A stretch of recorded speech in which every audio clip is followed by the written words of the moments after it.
Hello, everyone. Thanks for joining us today. Jeremy Williams, Superintendent of the Schools, and I'm here today with Todd Pickthorn. Todd, why don't we just start with sharing your role in the district? Yep. My name is Todd Pickthorn, District Technology Coordinator. I work with all technology throughout the district. I've been at the district for, I think, 21 years, so Right. lots of experience in that environment. Yeah. Todd's the man behind the curtain with all of our technology at the schools and keeps it all going. So today in Tiger Talk, we're going to talk a little bit about technology. It's certainly been a big year for our technology department with distance learning and with everything going on. We found we're using computers, and we know we've used them a lot, but this last year it's really become essential to everything that we do in such a new way.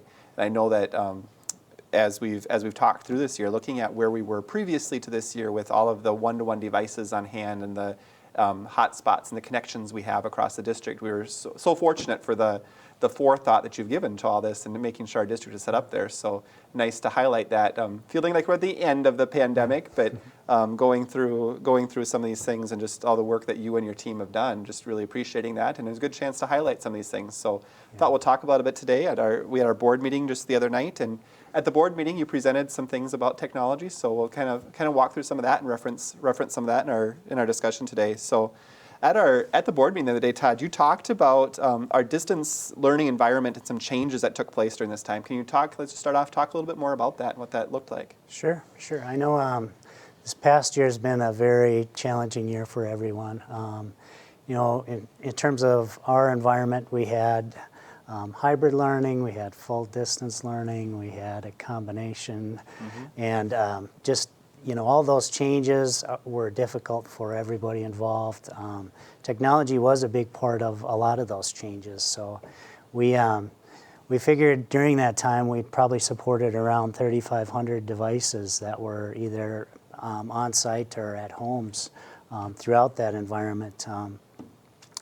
We worked with area providers to kind of figure out the availability of internet resources for people that didn't have good internet connections. So we worked with VAST and Charter and some of our local providers to make those connections. We also ordered some hotspots.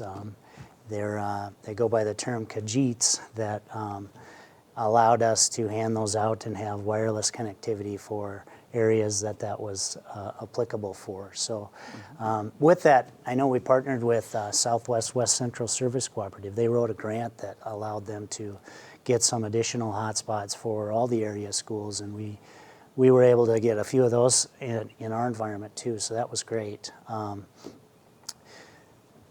Also during this time, we knew that we had to have some sort of tech support for all of this environment, so that was a thought that we had, is how can we make this so that we can have a hotline or a tech support number that we could now route out to multiple different places, multiple different people, multiple different numbers very easily. So I worked with our provider to get a cloud-based number that then they gave me a portal that I could log into and assign that to ring out to a bunch of different support people. And we could man that with our media center assistants, so they could answer those support calls just like they would if they were in the classroom and going down to the media center for some support. So right. That was a big change.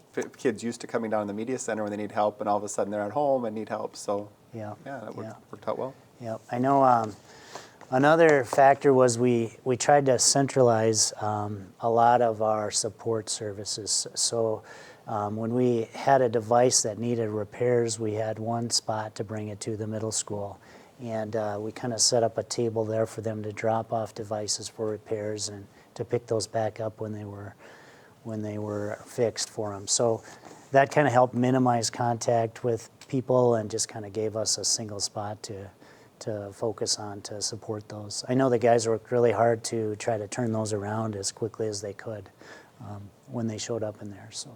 Right, so we had found a lot of families where the school-issued device was a device that they needed to participate in class. So without it, and just rethinking everything that we do to find a way to make that work in the pandemic when we had so many other restrictions. It was, your team did a really nice job kind of turning that around and finding, like we did with everything this year, a new way to reinvent how how we did things that had just become natural. So I know we had that support line manned from 8 a.m. to 8 p.m. when we were in a full distance learning environment. And some of the numbers that I recall was that we had about 630 calls in the springtime to those to that support line, and about 465 this year so far. So, sure. So it kind of indicate that as we went on, people became more comfortable, and the technology, we started figuring out how that's going to work remotely. So yeah. good.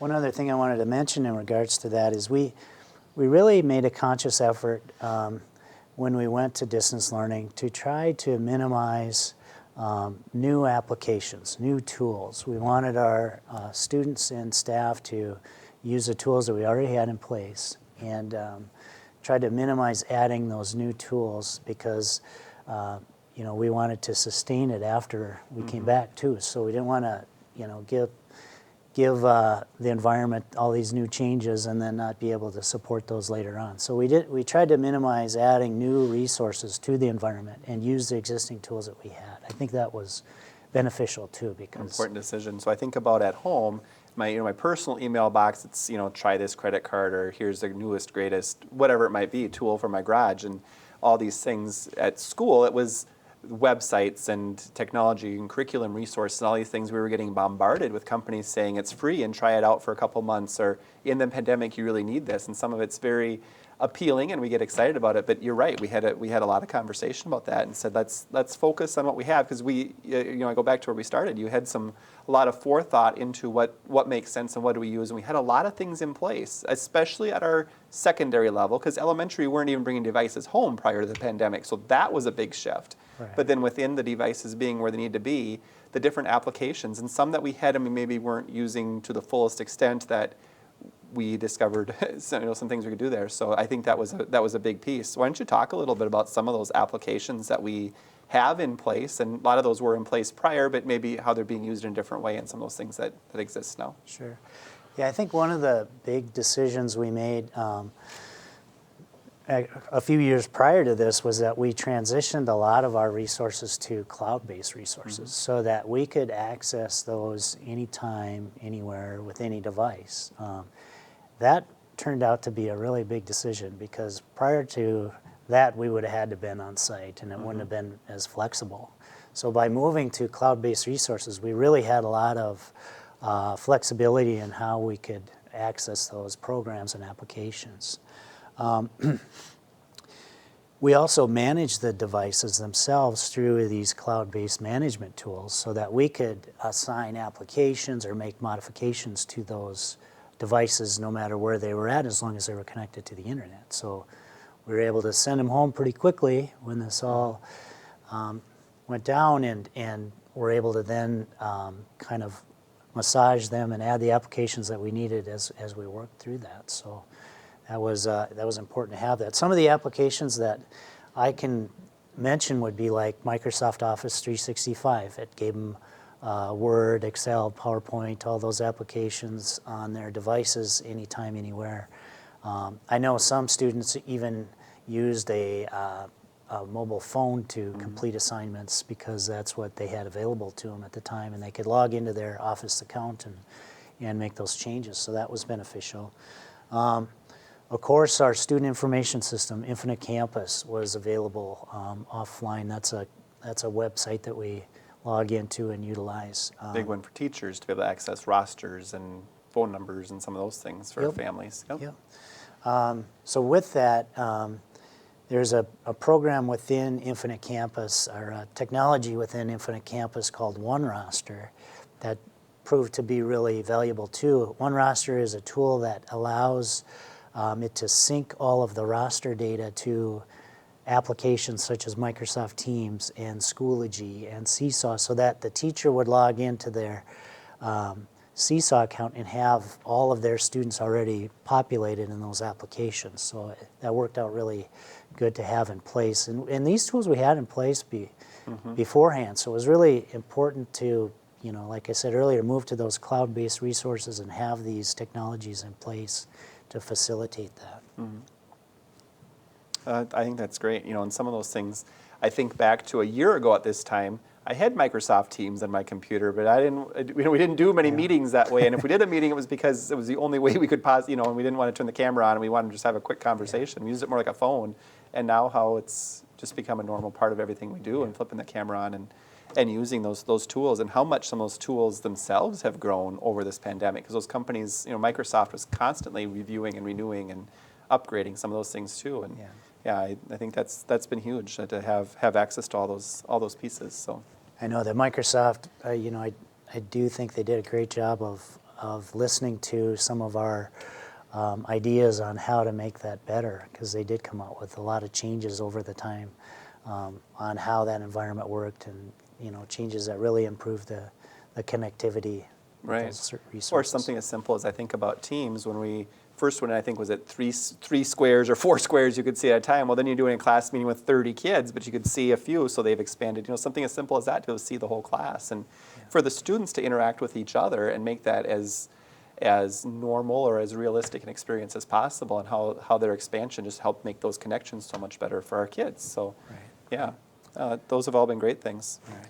Well, let's transition a little bit from the pandemic and talk about a couple other things going on with the tech department, because there's always a lot going on. It seems like this year especially, we've really hit a lot of projects. You talked about a survey, the annual technology survey. So we've done this survey for a number of years, or we've done a survey for a number of years.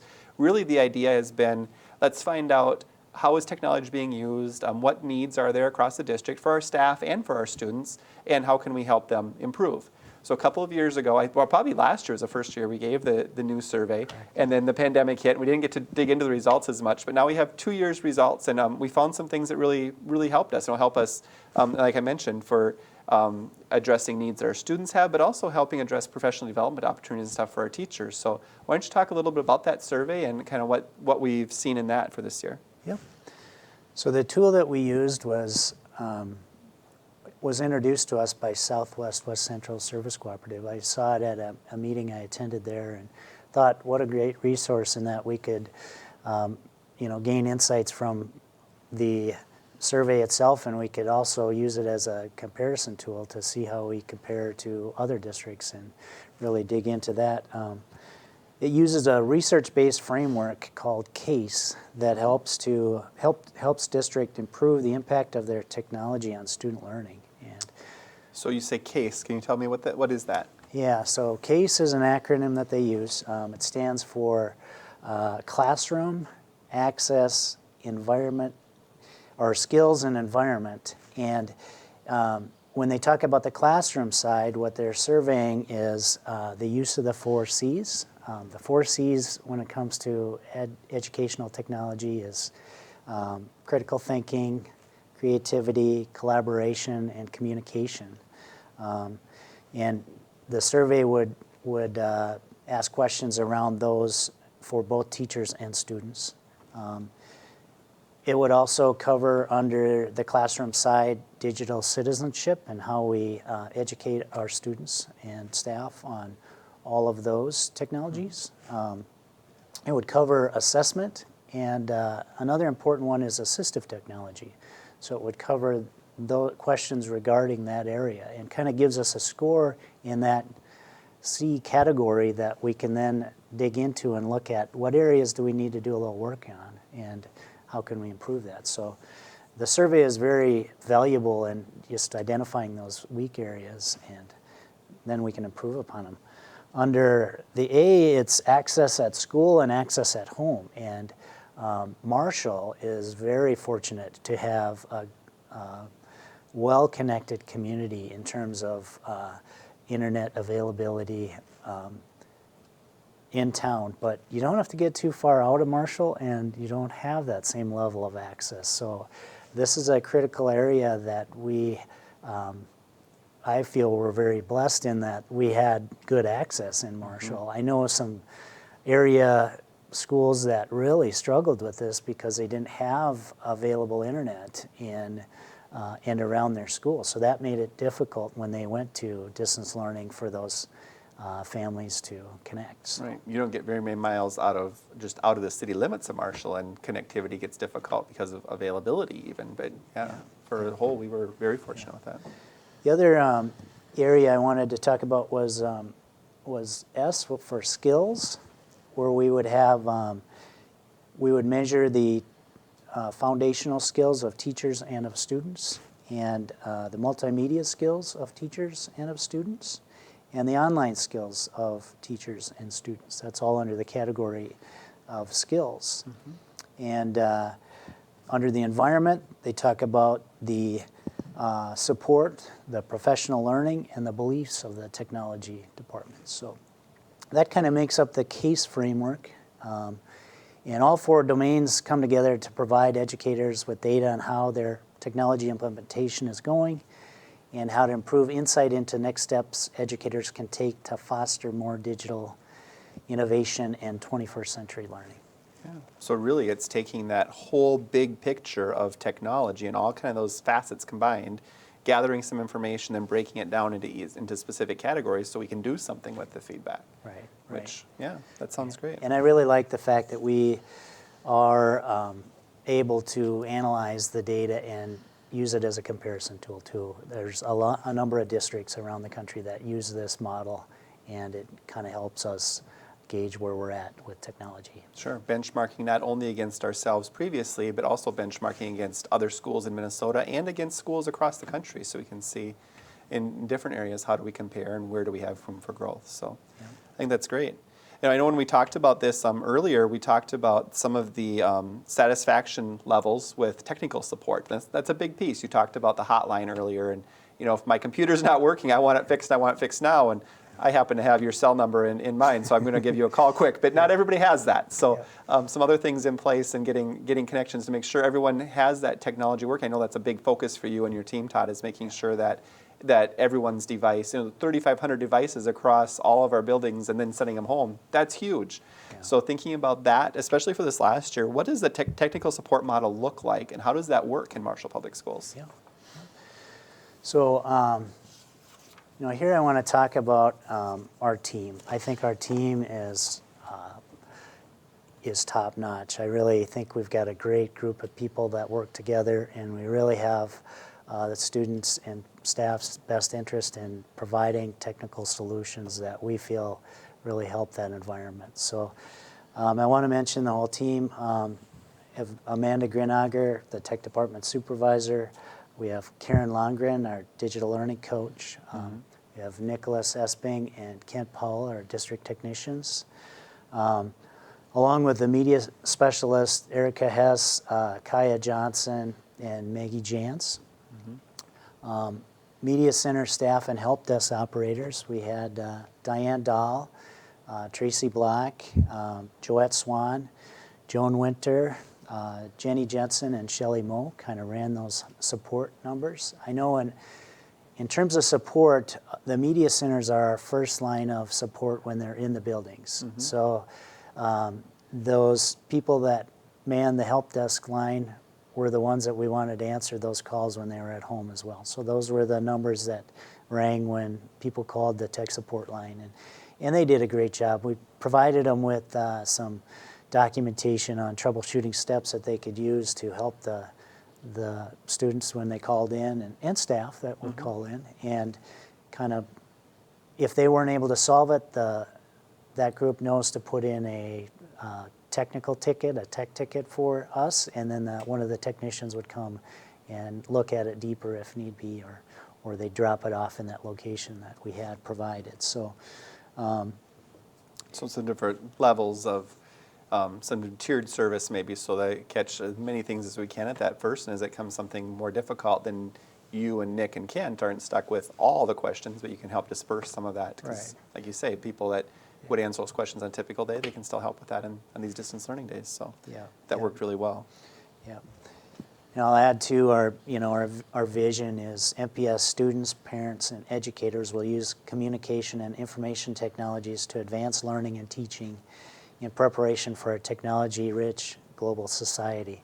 And I think one thing we've learned from the pandemic is that technology is a great tool for examples like this. We were able to continue having those classes via these technical solutions that wouldn't have been possible if we didn't have the connectivity and those resources available. So. Right, great.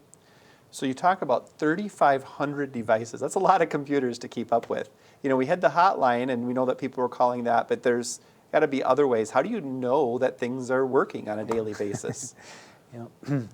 So I would say our main tool is that we do a lot of logging. We log a lot of information, and then looking at that information to kind of dig down into what exactly the issue is. So it's a process of, you can't manage what you don't measure, and I feel that, by measuring as much as we can and keeping track of connectivity between sites or from devices, we then look at those management tools to see how things are working. And it's not always that simple, though. We ran into some recent examples where we were trying to troubleshoot something, and the equipment was not ever down. It was showing that everything was up and working like it's supposed to be. And sometimes it can be very trying to dig in and find exactly the technical issues that are going on. In this example, it was a cloud service that we had that was failing, and we didn't know that that's where the failure was happening until we really got into the details of it. So, Right. So we can get Bill Gates on the line. Yep. Find it out. Awesome. So we talked a little bit earlier about some professional development. What does that look like? How do we help teachers know how to use all these technology things and understand all the changes and updates and such with that? Yeah. So I think we're very fortunate to have a digital learning coach in Karen Longren in our district, and I think she does a fantastic job of explaining technology to all the staff and students, and kind of working through the details on how to use those applications. Because let's face it, Microsoft Teams was new to a lot of people in the last year, and Seesaw and Schoology, all those resources were utilized at a much greater level after we went into distance learning than we ever thought imaginable before, because we just didn't have the need to use them on a day-to-day basis. And now we've learned that there's some of those things that we'll continue to use even now that we're back in the classroom, that Right. it kind of just augments their classroom by adding those resources. So I think that's important. I know technology PD is ongoing, and it's very individualized. It's no longer blanket lesson that you can give everybody and they get it. It's very individualized. There's so many different pieces moving, and it's different for PD at Parkside than it is for the high school. And Karen does a great job of working with them and working with some trainers. I know one of the things that I'll mention is that part of our Microsoft licensing is we have access to some national trainers that will come to our district either virtually or in person, and kind of work with our staff in understanding the tools that they provide our district. So I know we had done some Teams training with an in-person technical trainer the fall before, so that at least it was exposed to them prior to having to go home and use this on a daily basis. So it was very important to have that in place as we transitioned. Right. So it's thinking, not only does Parkside have different needs than Westside, and middle school and high school, but within those buildings, it's even individualizing for the teacher, because some teachers are going to have questions about one thing, and some teachers say, I got that, but I need help with something else. So that ability to individualize that professional development and help everyone grow, that's huge, and having that support personally back on. So yeah, that is really huge. The other thing that just struck me in what you just said, it's probably one of the most common questions I'm getting right now is, so what happens next year? What does this look like next year? And some of that we don't know yet what it's going to look like next year. Distance learning is one of the things that get asked about a lot. Are we going to have to do this next year? I don't know. And some people say, do we have to? And some people say, do we get to? And I don't know yet what that's going to look like next year. I think, where the pandemic is at a few months from now is going to play a big role with that. But also thinking about snow days. We had a snowstorm just the other day. And what does that mean for school? Do we have a snow day? Do we have class in that day? And I think the answer is it's not going to look like it has in the past because we've learned that we can do this. We can provide instruction on those days, and the more prepared and the more we use these things, the more that's just going to become our norm. So we've got a lot of things now to reflect on. Using some of this data is really going to help us through this survey, looking at what have we learned, what do we know we can do now that we can do, I'm going to say, pretty well. Is it the same as face-to-face in the classroom? Absolutely not. No. But we certainly have learned that we can do some of these things really well that we never even dreamed possible as early as a year ago. So looking at how do we implement that going forward, and what do those plans look like? And it's exciting and a little bit scary at the same time. So. Yeah, I really view technology as a way to just augment and accelerate learning. So. Right, I agree. I think it's exciting stuff. Let's talk about the overall results from that survey. Then we kind of talked about a few specific things, but give us an overview of the survey and kind of what we learn overall. Yep. So the tool provides us with insights which gives us practical solutions to address areas that are identified as needing improvement. There's a lot of further information into each one of these categories that we can drill down into and identify areas needing improvement.